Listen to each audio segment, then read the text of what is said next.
Welcome to Unequal India Decoded, a podcast from the Tax Justice Network, where we dissect economic inequalities in one of the most unequal countries in the world.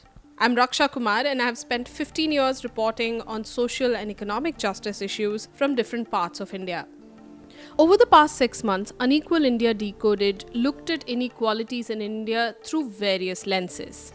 6 months ago, we took you to the corridors of a suave international conference where countries gather every decade to figure out finance for sustainable development across the world.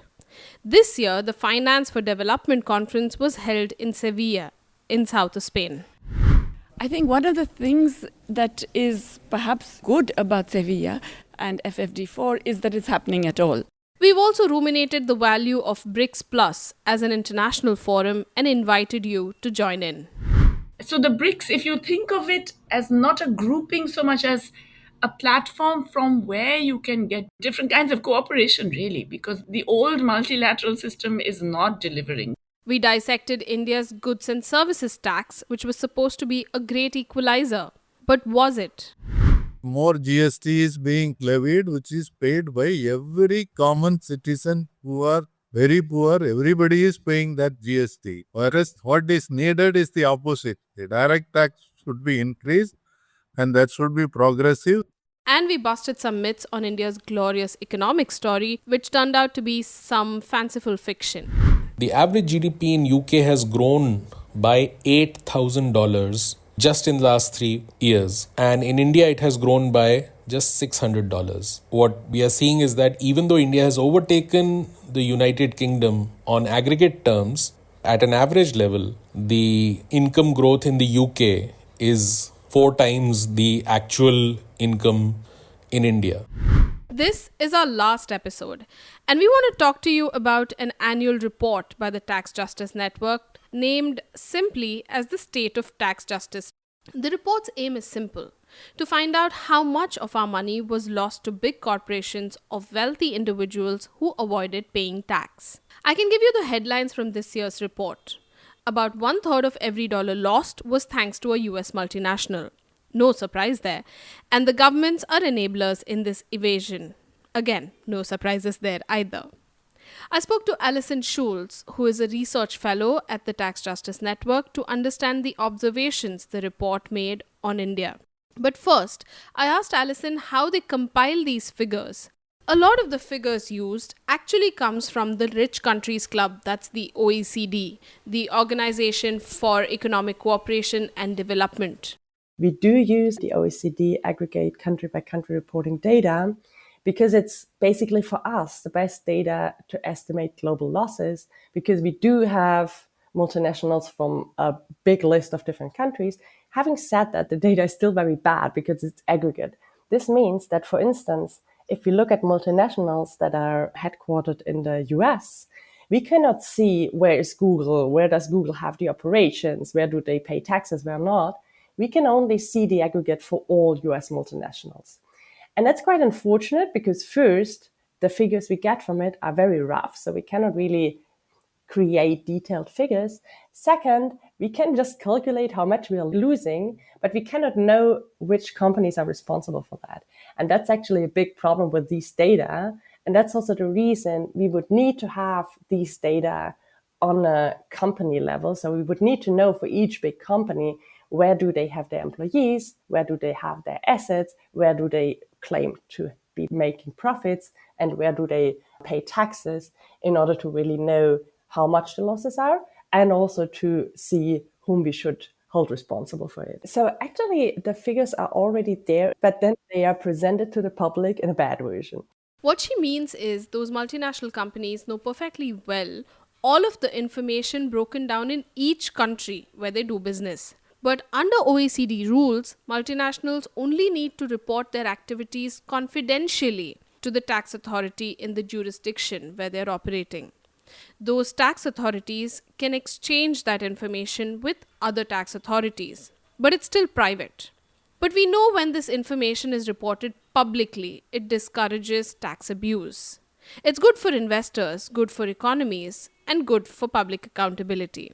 So what we do have is that each big corporation headquartered in most of the countries at the moment does need to file these figures. So if I'm Google, I need to give to the US administration the information about how many employees do I have in all different countries I'm operating at, how many assets do I have in all different countries I'm operating at, how many profits have I made there, and how many taxes have I paid there.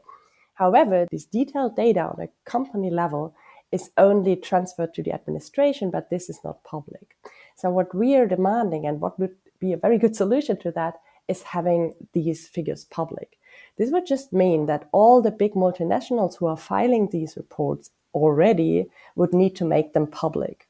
And this is something which would benefit the world a lot, because at the moment, the tax administration do have access to the figures. Of course, they might use them sometimes, but first, we have many indications where they are not used at all. And second, of course, administrations don't have the capacities to double check every single file. In addition, we have many tax dodging strategies which are like on the edge of being illegal legal. So all of these could be actually countered by having these reports public. This is also something which has been shown academically, that as soon as you have these country by country reports public, firms start behaving more morally. So they start just paying higher taxes. They start using lax tax havens. So this is actually something we would need to have. And this is why we demand public country by country reporting and not the private country by country reporting, which is in place at the moment in most countries already. And this year was another year where we did not even have the most updated data. So we kind of had to use the same data as last year. And the newest data, which is uploaded by the OECD right now, is 2021. So whenever I talk about the most current figures, these are the figures from 2021. Ooh, that doesn't sound good at all. A lot has happened since 2021, most notably the pandemic.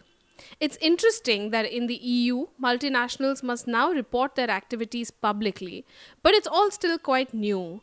And Australia has the best public country by country reporting system, which it's only just putting in place despite lots of pressure. But anyway, coming back to India, tell us a bit about how India has been affected. What do your estimates in the State of Tax Justice report say about that? If you only look at what India has lost because companies do not pay taxes where they generate profits, but pay taxes where tax rates are low. And we see that India has lost 88 billion US dollars over this entire period. So maybe sometimes it's easier to just think about this in a year. So if we look at 2021, the most recent year, we see that they have lost 21 billion US dollars. In the same year, India's total health spending was, for instance, about 100 billion. So they could have increased, or India could have increased the health spending by 20%. And if you translate this into real things, this would be about 500 modern hospitals with 500 beds each.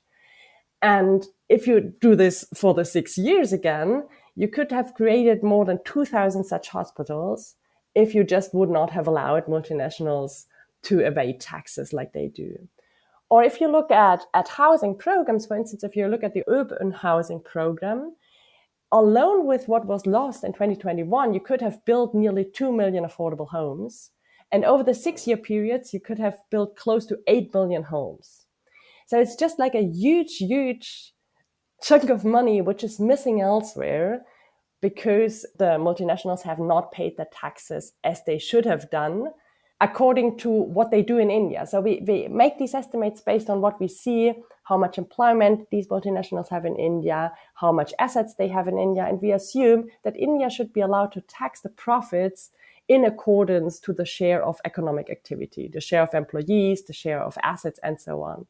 So the difference are these 88 billion US dollars. So this just means that India is losing so much because multinationals are still allowed to just report profits where taxes are low rather than where they actually generate the profits. And I think this is super unfair also if you look into how other people pay their taxes. Like, let's say you and me, we just usually would pay our normal income taxes. And for us, it's way harder to dodge on these taxes. We usually cannot do it like this. If you look at what multinationals do in India effectively, they would just decide not to pay every fourth dollar in taxes. Right, and there is a special emphasis the report puts on tax abuse by US multinationals. Let me take a minute to talk about why the relationship between India and the US is not just important for the two countries, but pretty much all of South Asia. Ever since India opened up its markets to the world economy in 1991, India and the US have shared a special bond, if I can call it that.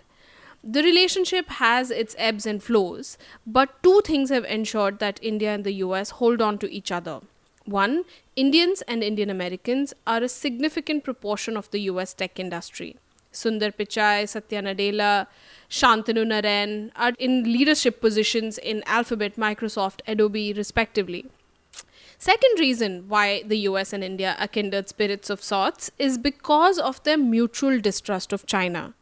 Now, given that background, imagine how an average Indian might feel when she realizes that US based multinationals are responsible for 40% of tax abuse in India. I think we really need to highlight what a big problem US multinationals are in the entire story of profit shifting and the entire story of corporate tax abuse, because we first see that they are just the most important corporate tax abusers throughout the world. And we also see that they have really become worse over time, in particular with the new rules that have been put in place by Donald Trump in 2017. So you're right with the figures. Let's start with the figures. So I talked about 88 billion before. That was the figure if we look at all the losses caused by any multinational in India. If we now only look at multinationals that are headquartered in the US, we see that India is losing 35 billion US dollar.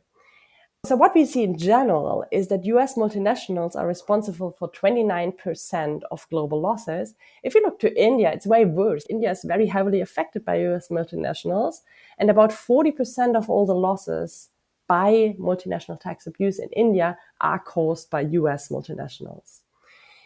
And this is not like a law of nature, a law of these companies just doing what they are doing. It's also quite neatly following the policies by President Trump.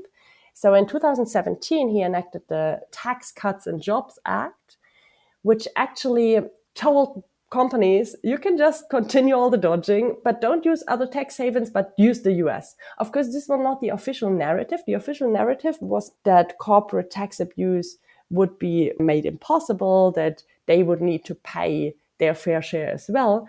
But what actually happened is that profit shifting by US multinationals is going up immensely.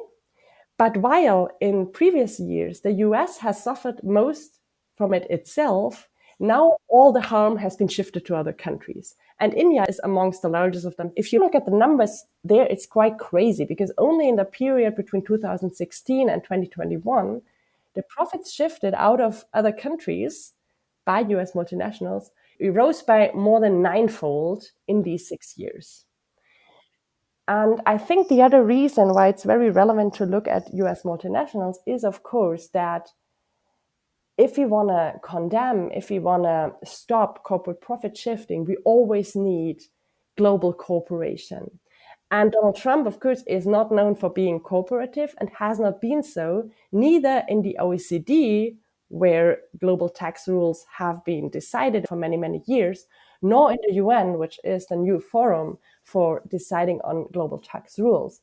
So what is very relevant to understand here for all countries of the world is that the US is playing a very bad role.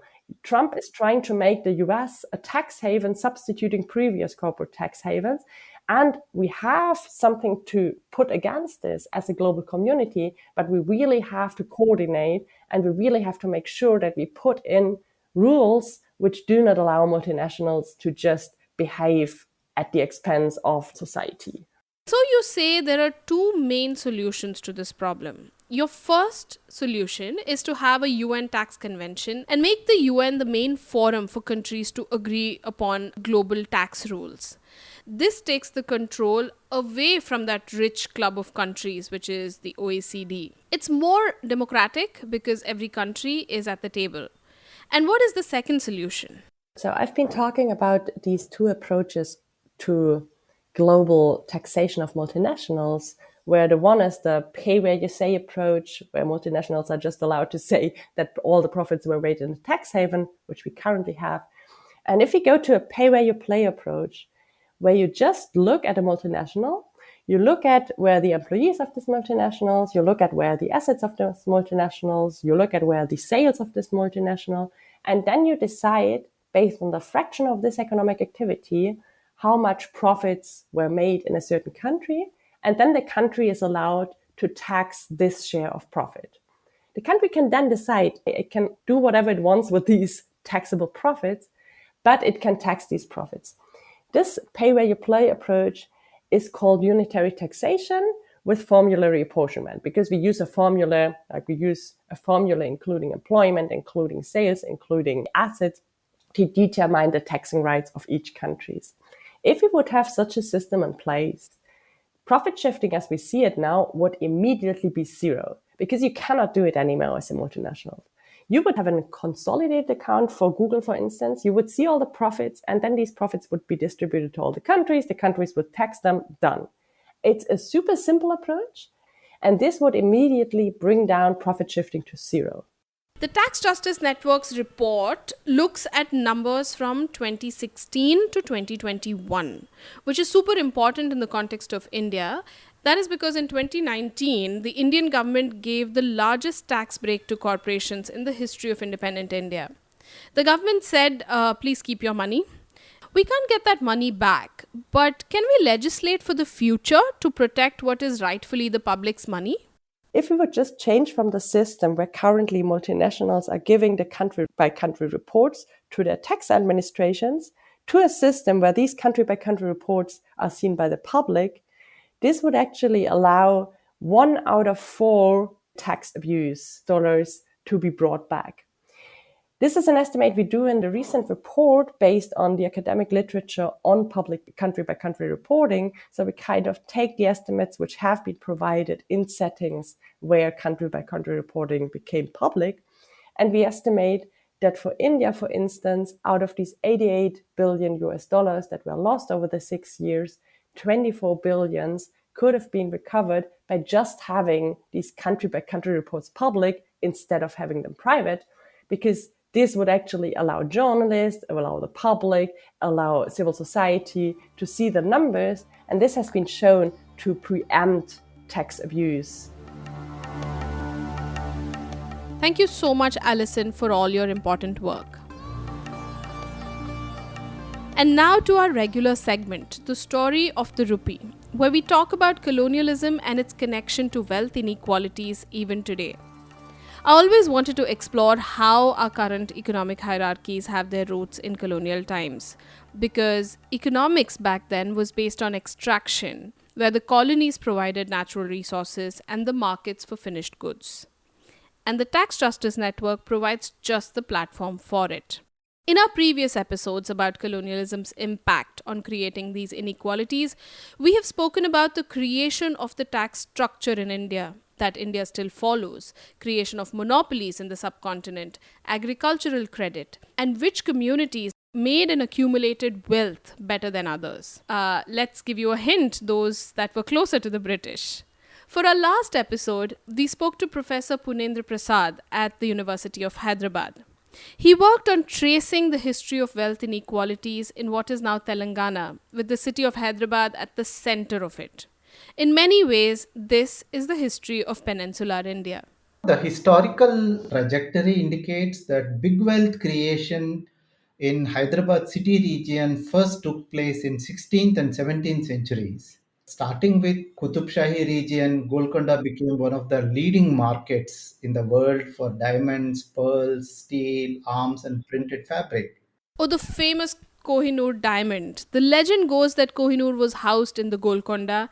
Anyone who is even remotely interested in historical conflicts and wealth would have heard of it. But Kohinoor has passed through the Mughals, Persian rulers like Nadir Shah, Afghans, the Sikh Empire, before actually ending up with the British. And it is currently in the Tower of London.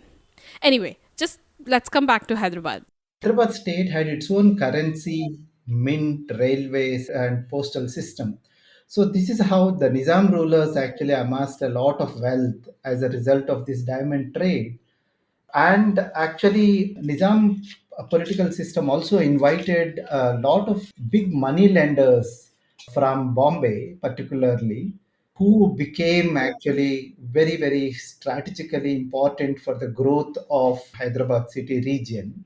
And this is the region where the land holdings were very, very large. One family owning tracts of land equivalent to several villages. And we can say they had absolute control over these lands. Can you talk a bit about how this inequality was created? In 1951, one could see that entrepreneurs like Harish Chandra Rao, who actually owned more than 1,000 acres, and he started Andhra Sugars in 1951. And from there, he expanded from sugar to chemicals, fertilizers, vegetable oils, textiles. And that's the beginning of how this whole region actually expanded. So I think Harish Damodaran actually categorically details saying that these landlords and ex-jamindars invested in agro-processing industries and sugar industries, and subsequently canal irrigation actually provided the huge transformation of that region from 1970s, where a kind of capitalist farmers emerged. Got it. So families became stronger. Presumably, these families belonged to just a few castes. So, just a few castes or communities became richer. 50s and 60s was a period in which the Brahmin, actually the Karnams and Patels and Patwaris actually owned land. The transition actually took place only after 2 decades with the land reforms and other kind of processes. I think the transition actually happened in terms of transferring the land into these agrarian castes like Kammas and Reddys and Kapus and Rajus. In coastal Andhra, particularly, the Kamma community actually was the very predominant kind of a community which was a beneficiary of the Green Revolution. Along with them, Reddys, Raju, and Kapu community in East Godavari. I think these are 4 communities: Kammas, Reddys, Kapus, and Rajulus, who were able to not only generate surplus, but they also diversified into rice mills, grain trade, and other kind of sectors. Here are a handful of castes who own land, therefore, they generate agricultural wealth. And they have so much surplus wealth that they invest in and take over other allied industries as well. That's amazing. But 1960s was the period when there was a peasant revolt, right? What we call the Naxalite movement, because it started in the village of Naxalbari. The peasants revolted against the exploitation of large landlords. At least in the 60s and the 70s, this would have changed wealth accumulation in the region, correct? While in a coastal Andhra and Rayalaseema and other regions, land actually still remained with the agrarian castes, meaning that these upper castes, whereas in Telangana region, because of the influence of Naxalite movement, a lot of Velamas and Reddys, who are predominant landowners, actually sold their lands. They actually diversified, moved into Hyderabad city and other kind of urban centers. So there is a transition from upper caste, agrarian caste to OBCs in Telangana. But that did not happen in coastal Andhra. It still actually has been with from Brahmins to agrarian caste, and it still remains. And therefore, I think a lot of scholars say that coastal Andhra is three-legged animal, meaning that one leg in coastal Andhra, one leg in Hyderabad or Bangalore city, one leg in Silicon Valley. And this is how wealth accumulation can be understood in terms of surplus that was generated. Yeah, and that is how deeply the Silicon Valley is connected to this region.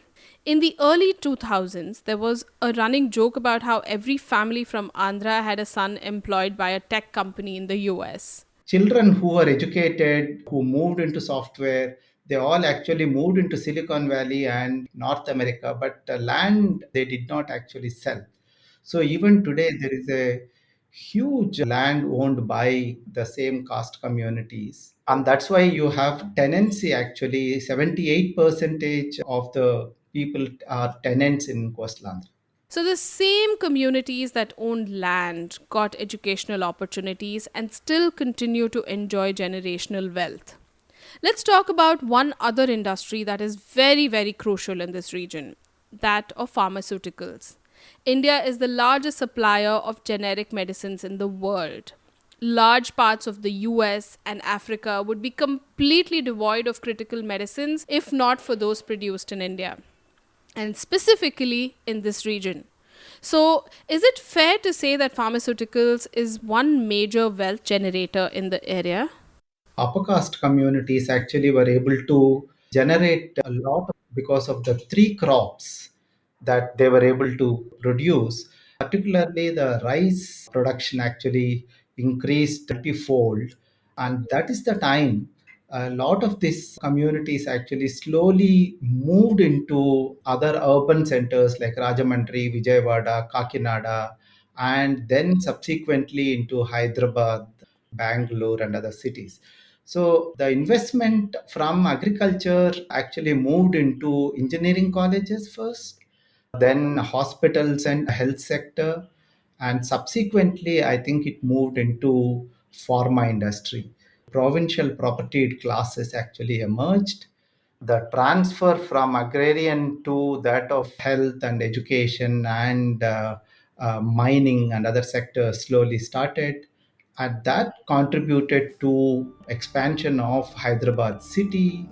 Yes, and now we see Hyderabad city almost paralleling parts of Shanghai and Tokyo and Dubai. Thank you so much, Punendra, for capturing decades of history of peninsular India in a short few minutes. This is my last episode. It's been my pleasure speaking to a whole host of interesting researchers, academics, journalists, campaigners, and thought leaders about wealth inequalities in India. You can read more about the work of Tax Justice Network on www.taxjustice.net. Thank you for listening.